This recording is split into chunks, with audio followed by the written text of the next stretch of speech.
नमस्कार विद्यार्थी मित्रांनो, स्वागत आहे तुमचं आपल्या मराठी कट्टा ज्ञान आणि मनोरंजन या चॅनलवर. पहा, आज आपण व्याकरण प्रकार पाहणार आहोत. त्यामध्ये प्रथम आपण पाहणार आहोत शब्दांच्या जाती. शब्दांच्या जाती यामध्ये दोन भाग पडतात. एक आहे विकारी शब्द आणि दुसरा आहे अविकारी शब्द. विकारी शब्दांना आपण सव्यय म्हणतो आणि अविकारी शब्दांना आपण अव्यय म्हणतो. मग आता विकारी म्हणजे काय बघा. जेव्हा एखाद्या सुदृढ माणसाला, निरोगी माणसाला जेव्हा काहीतरी विकार होतो त्याला म्हणजेच आजार होतो. आजार झाल्यानंतर त्याची जी मूळ प्रकृती आहे तिच्यामध्ये बदल होतो. तिच्यात बदल होतो याचाच अर्थ आपण म्हणतो तो आजारी आहे. मग एखाद्या सुदृढ किंवा निरोगी व्यक्तीला काहीतरी आजार होणं याचाच अर्थ त्याच्या मूळ प्रकृतीमध्ये बदल होणं यालाच म्हणतात विकार होणं.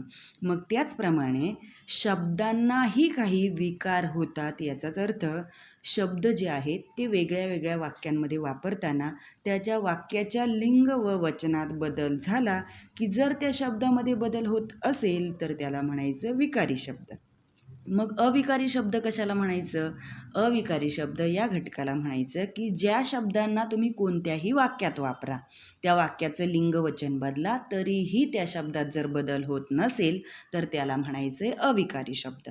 आता शब्दांच्या जाती या प्रकारातील विकारी शब्द हा घटक आपण पाहणार आहोत, ज्याला आपण सव्यय असे म्हटलेलं आहे. बघा, नाम, सर्वनाम, विशेषण आणि क्रियापद हे विकारी शब्द आहेत. त्यानंतर पहा अविकारी शब्द.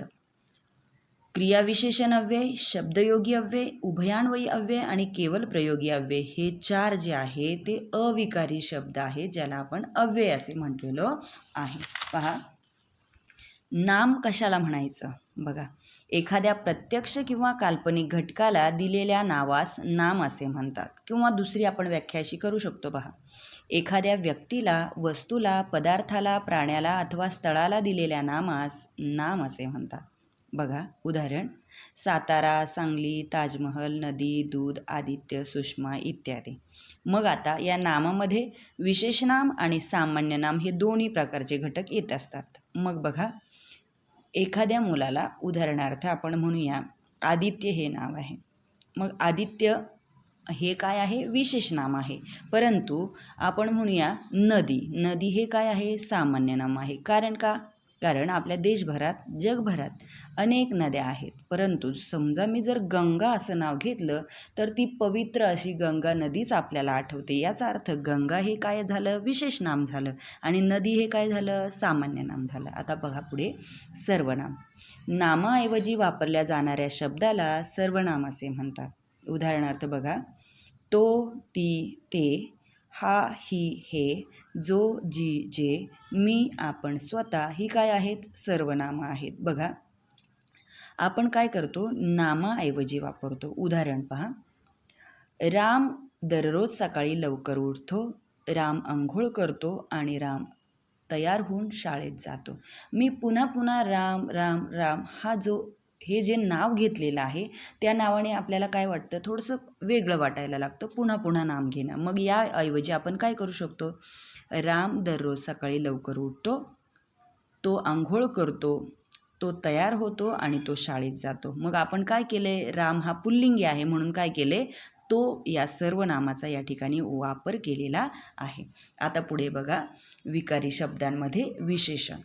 नामाबद्दल विशेष किंवा अधिक माहिती सांगणाऱ्या शब्दाला विशेषण असे म्हणतात. उदाहरण पहा, गोड, आंबट, सुंदर, उंच, बुटका, छोटा, काळा, गोरा, मोठा इत्यादी.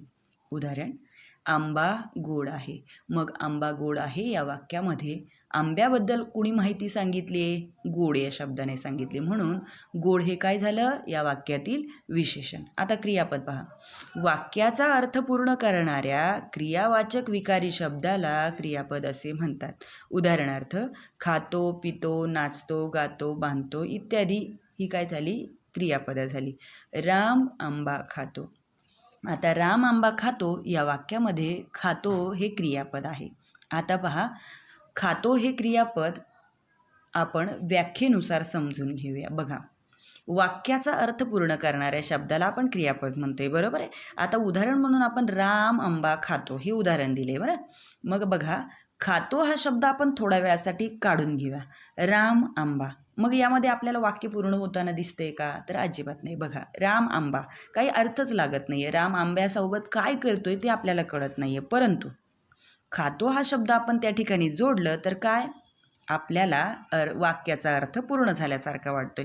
बघा, याऐवजी आपण वाक्यातून राम हा शब्द काढून घेतला तर आंबा खातो हा शब्द हे वाक्य आपलं शिल्लक राहिले. आंबा खातो, मग आंबा खातो असं म्हटल्यानंतर कुणीतरी आंबा खातोय हे आपल्याला लक्षात येतं. परंतु खातो हा शब्द, खातो हे क्रियापद काढून टाकलं की काय होते, वाक्याला अर्थ पूर्ण होत नाहीये किंवा वाक्याचा अर्थ पूर्ण होत नाहीये. म्हणून खातो हा शब्द जेव्हा त्या वाक्यात आपण टाकलाय तेव्हा वाक्य अर्थपूर्ण बनलेलं आहे. म्हणूनच खातो या शब्दाला वाक्याचा अर्थ पूर्ण करणारा तो आहे, म्हणून त्याला क्रियापद असे म्हटलेलं आहे. पुन्हा बघा, तो क्रियावाचक आहे असं म्हटलेलंच आहे. क्रियावाचक आहे म्हणजेच तो क्रिया काहीतरी घडताना दाखवतोय, म्हणून तो क्रियावाचक शब्द आहे, म्हणून याला क्रियापद म्हणायचे.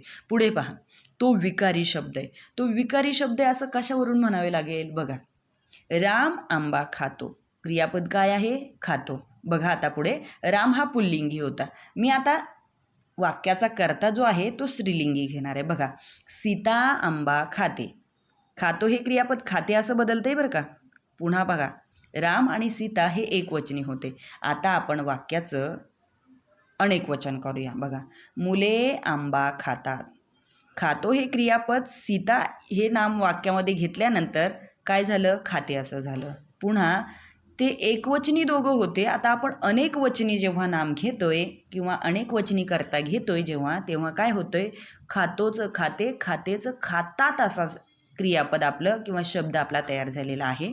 म्हणून या तीनही प्रकारात ज्या शब्दामध्ये तुम्हाला दिसतील त्याला म्हणायचे क्रियापद. कोणते तीन?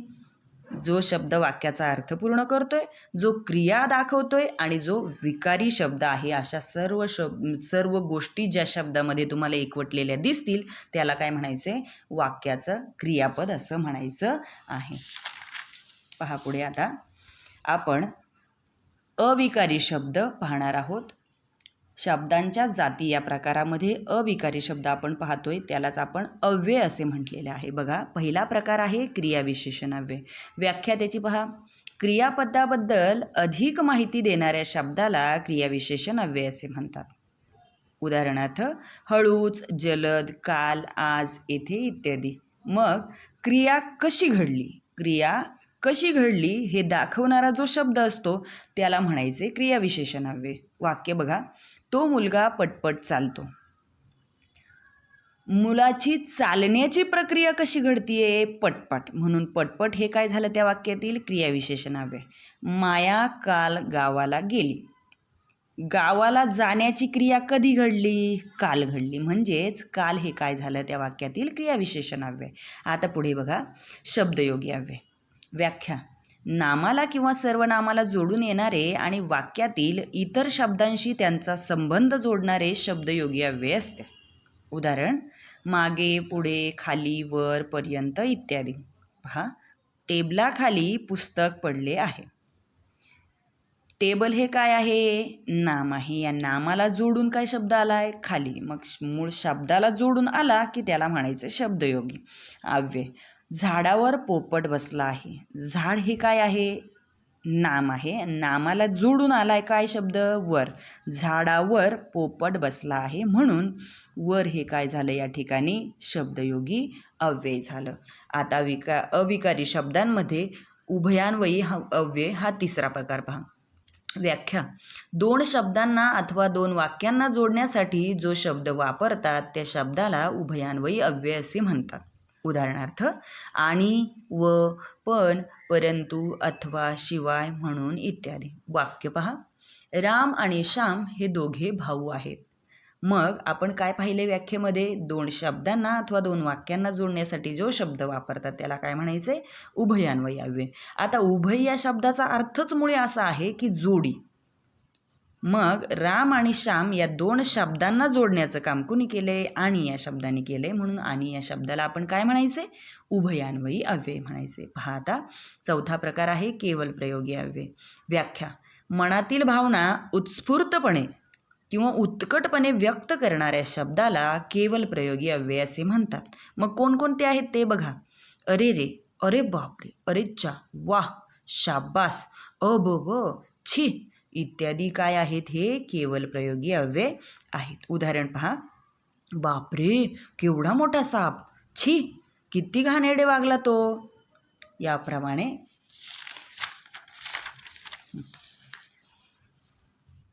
पहा. अव्यय आणि सव्यय हे दोन शब्द आपण पुन्हा एकदा समजून घेऊया. बघा, ज्या शब्दामध्ये कोणत्याही वाक्यात वापरले तरी बदल होत नसेल तर त्याला अव्यय असे म्हणतात. उदाहरणार्थ आणि, व, पण, परंतु, मागे, पुढे, शेजारी, वर, खाली किंवा म्हणून, शिवाय इत्यादी. त्यानंतर सव्यय म्हणजेच विकारी शब्द. ज्या शब्दांमध्ये वाक्याच्या कर्त्याला लिंग, वचन, पुरुष याप्रमाणे बदलल्यास शब्दात बदल होत असेल तर त्या सव्यय असे म्हणतात. उदाहरणार्थ राम आंबा खातो, सीता आंबा खाते, मुले आंबा खातात. पहा. उपसर्ग आणि प्रत्यय आपण आता पाहणार आहोत. मराठी व्याकरणात उपसर्ग आणि प्रत्यय हे शब्द साधनांचे महत्त्वाचे भाग आहे. आता उपसर्ग, ज्याला तुम्ही इंग्लिशमध्ये प्रिफिक्स असे म्हणतात. बघा, व्याख्या: मूळ शब्दाच्या आधी म्हणजेच सुरुवातीला डाव्या बाजूला जी अक्षरे किंवा शब्द जोडला जातो त्याला म्हणायचे उपसर्ग. आता वैशिष्ट्य काय आहे याचं बघा. उपसर्गामुळे मूळ शब्दाचा अर्थ बदलतो किंवा त्याच्या उलट अर्थाचा शब्द तयार होतो. पहा, चूक हा मूळ शब्द आहे, त्याला हा उपसर्ग जोडलाय आपण आणि अचूक अशा प्रकारचा विरुद्धार्थी शब्द त्याचा तयार झालाय. पहा, पसंत याला ना हा उपसर्ग जोडलाय आपण आणि नापसंत म्हणजे पसंतचा उलट अर्थाचा शब्द या ठिकाणी बनलेला आहे. गंध या शब्दाला सु हा उपसर्ग जोडलाय आणि सुगंध हा त्याच अर्थाचा शब्द आपल्याला तयार होताना दिसतोय.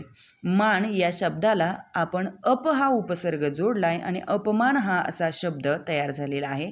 मान या शब्दाचा विरुद्धार्थी शब्द काय असतो? अपमान. मग विरुद्धार्थी शब्द या ठिकाणी आपल्याला तयार झालेला दिसतोय. आता प्रत्यय कशाला म्हणायचं पहा, ज्याला आपण इंग्लिशमध्ये सफिक्स असे म्हणतो. व्याख्या: मूळ शब्दाच्या नंतर म्हणजेच मागे किंवा उजव्या बाजूला जे अक्षर किंवा शब्द जोडले जातात त्यांना प्रत्यय असे म्हणतात. वैशिष्ट्य काय आहे मग याचं? यामुळे शब्दाला नवीन रूप किंवा विस्तार मिळतो. उदाहरण पहा.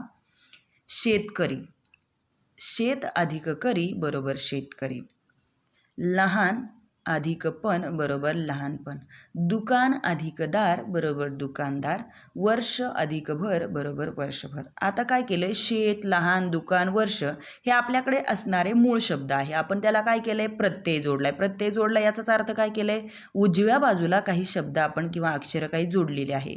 शेत या शब्दाला करी हा आपण प्रत्यय जोडलेला आहे. लहान या शब्दाला पण हा प्रत्यय जोडलाय. दुकान या शब्दाला दार हा प्रत्यय जोडलाय आणि वर्ष या शब्दाला भर हा शब्द आपण प्रत्यय जोडलेला आहे. मित्रांनो, अशाच प्रकारचे जर व्याकरणावर आधारित व्हिडिओ तुम्हाला हवे असतील किंवा मी शिकवलेलं जर तुम्हाला व्यवस्थित समजत असेल, कळत असेल तर तुम्ही आपल्या मराठी कट्टा ज्ञान आणि मनोरंजन या चॅनलला सबस्क्राईब करा आणि आपल्या बेल आयकॉनवर दाबून नोटिफिकेशन ऑन करा, म्हणजे तुम्हाला मी टाकलेले सर्व व्हिडिओ तुम्हाला पाहायला मिळतील. धन्यवाद.